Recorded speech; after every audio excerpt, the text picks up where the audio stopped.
ശബരിമലയിലെത്തുന്ന തീർത്ഥാടകർ ദോഷങ്ങൾ അകറ്റാനായി നടത്തുന്ന അനുഷ്ഠാനമാണ് പറകൊട്ടിപ്പാട്ട്. പറയുന്ന വാദ്യോപകരണം കൊട്ടി അയ്യപ്പന്റെ കേശാദിപാദ സ്തോത്രം പാടുന്നതാണ് ചടങ്ങ്. വേല സമുദായത്തിൽപ്പെട്ടവരാണ് ഈ ചടങ്ങ് നടത്തുന്നത്.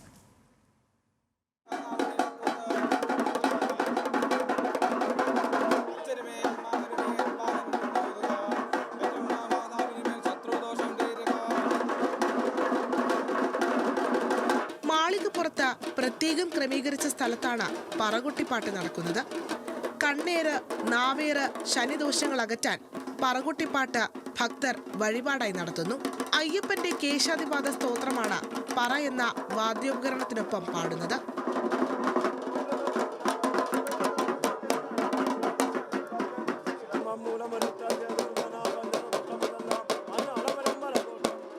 പത്തനംതിട്ട ജില്ലയിലെ വേല സമുദായത്തിൽപ്പെട്ടവരാണ് പറകൊട്ടിപ്പാട്ട് നടത്തുന്നത്.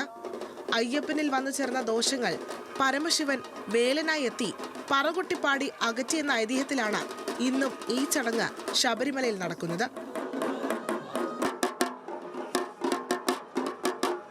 ഒരു 40 വർഷം മുമ്പ് വരെയും 18ാം പടിക്ക് താഴെയായിരുന്നു ഈ ചടങ്ങ് നടന്നു പോകുന്നത്. കേശാദിപാദം എന്ന മന്ത്രമാണ് ഞങ്ങൾ പറയിക്കൊണ്ടുന്നത്. ഓം ശിവശക്തി ശിവശക്തി ശിവശക്തി ഉടരെ ഉടരെ ഹുംബർഷ എന്നാണ് ഞങ്ങൾ പറയിൽ കൊട്ടി ഓതുന്നത്. പറ കൊണ്ട് പറയുകയാണ്. പ്രണവാക്ഷരത്തിന് ഉപര വെച്ച് പറക്കി ഓതുമ്പോൾ പിണിയാള്, അതായത് മുന്നിലിരിക്കുന്ന ഭക്തന്റെ സർവാംഗ ദോഷം തീരണം. അതാണ് ഇതിന്റെ പ്രാധാന്യം. പറയ്ക്ക് മുന്നിലിരിക്കുന്നത് അയ്യപ്പനെന്നും പിന്നിലിരുന്ന് പാടുന്നത് പരമശിവൻ എന്നുമാണ് കരുതുന്നത്. പാട്ടിന് ശേഷം ഭസ്മം ശിരസിൽ വെച്ച് അനുഗ്രഹിക്കുന്നതോടെ സകല ദോഷങ്ങളും അകലുന്നുവെന്നാണ് വിശ്വാസം.